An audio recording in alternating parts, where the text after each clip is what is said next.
Hello, Steve Arts 89. Well, I was just talking about a gay serial killer that I kind of forgot about and didn't really put in the same category as the likes of Gacy and Dahmer and that, because this guy, his name was Colin Ireland, and he wanted to be known as a serial killer. It didn't seem like a real passion. I don't really feel like he really deserves the serial killer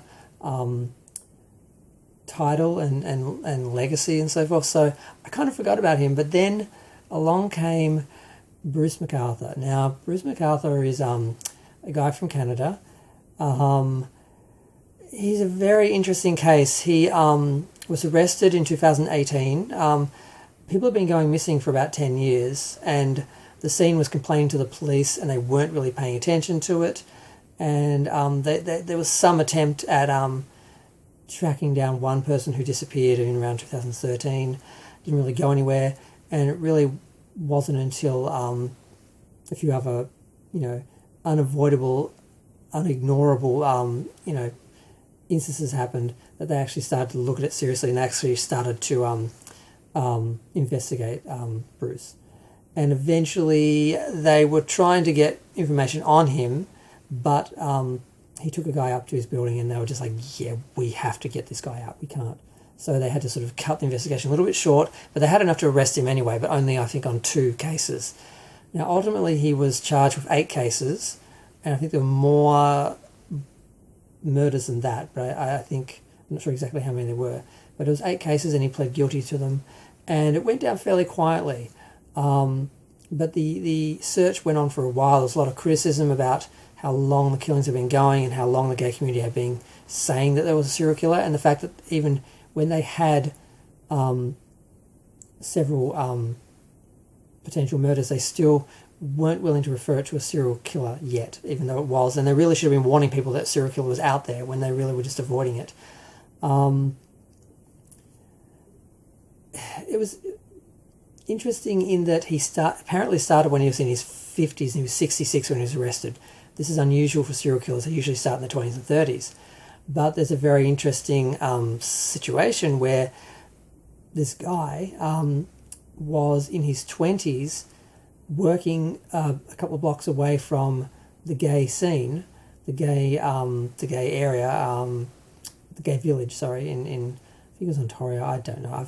I've watched some documentaries. I haven't written extensive notes or anything, but there were between 7 and 14 men who were killed in that time. I think 6 of them were solved and the other 7 or 8 weren't, and they were very violent, like how he was killing people.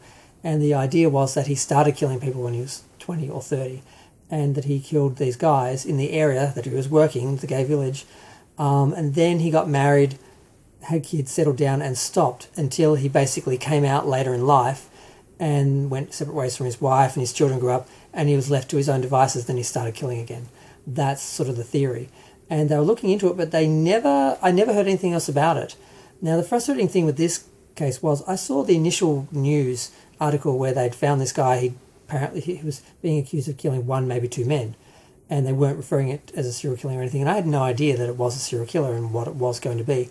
And as a bit of a criticism of the YouTube algorithm, I didn't see any other news articles or anything about it ever again. That was sometime in 2018 when they first announced it, and then it was 2019 that they actually got all the charges together and took him to court, and he pled guilty.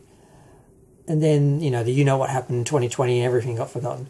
But I was just looking at some documentaries to fill some time. I had to move my Smurf village and clean all the houses. I have to do that every now and again. I knew that was going to take a few hours, so I thought I'll watch some documentaries. And I thought, I wonder if there's any new documentaries on any serial killers. And I found one on some Gacy's victims. And then while I was just sort of doing some searches, this guy came up, Bruce Mcarthur, and I'm like, wow, he was a legit serial killer, possibly over multiple decades, was caught for killings over the span of a decade, charged 8 and convicted for 25 years, which is basically life for him because he was 66. And I kind of missed it. And I'm like, really? I was a little bit annoyed because I'm like, why didn't I get any videos about this? There is a little bit on YouTube. There's a bit in the media. There's some news articles and a couple little 15, 20-minute sort of documentary special sort of things, people talking about it. But he didn't get the sort of attention that the likes of Dahmer and Gacy did, because he didn't go after boys. And there's a lot of racism and that ageism here, where he went after older men, mostly brown men. So the fact he didn't go after white boys, he didn't kill or eat anyone, he didn't get the sort of attention that you would have thought he would have for being a modern serial killer in the Grindr age. Because in the age of social media and modern technology, it's really hard to get away with killing people. So there's not a lot of serial killers anymore, because people are just I don't think they're trying it. But for some reason, he managed to get away with this, in part because of the secrecy that still surrounds the gay scene and a lot of the cruising and kink scene, which is what he was into.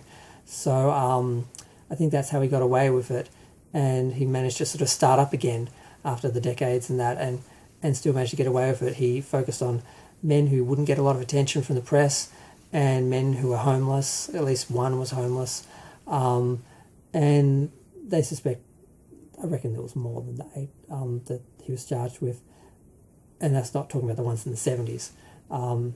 So yeah, it's interesting, and I'm hoping someone makes some quality documentaries about him in the near future. But unfortunately, like I said, he's not as charismatic as Gacy, or as something about Dahmer that was just disturbing. He used to dress up as Santa in the mall. That was one of his jobs. He's like Bad Santa, the Santa Killer or something. They were trying to put a name on him, and they didn't even manage to give him a good nickname. So but yeah, I just sort of want to talk about him for a minute, because I'm just learning about him. I didn't really realise how far it had gone and what happened. I thought maybe this guy might be a serial killer. He might have killed more people.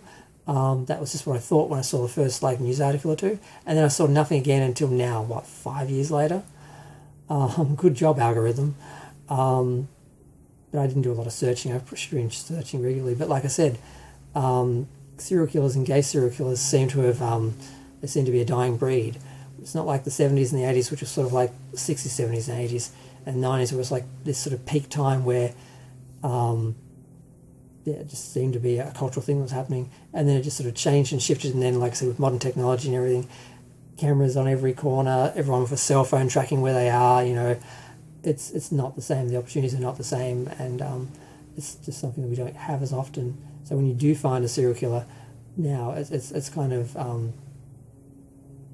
interesting. But I'm going to go. Feel free to share, like, comment, subscribe. Let me know what you think. This is only supposed to be a 5-minute video, but I find it all very interesting.